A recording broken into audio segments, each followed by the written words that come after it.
জনাব আসিফ নজরুল সাহেব, আপনি উপদেষ্টা হওয়ার আগে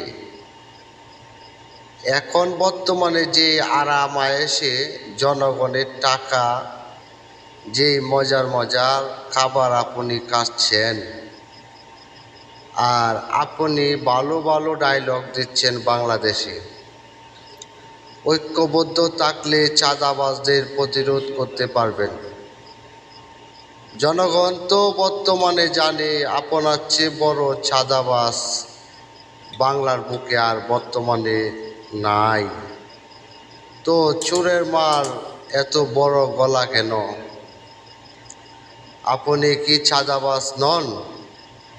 আপনি কি বলতে পারবেন যে আপনি মসজিদের ইমাম সাহেব?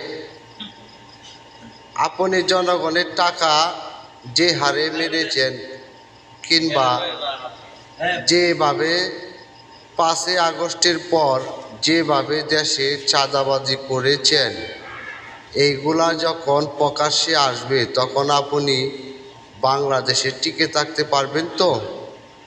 আপনার কিংবা আপনি টিকে থাকার মতো প্রস্তুতি নিন, কারণ আপনার মুখ্যসভাপতি দ্রুত জনগণ খুলে দিবে ইনশাল্লাহ।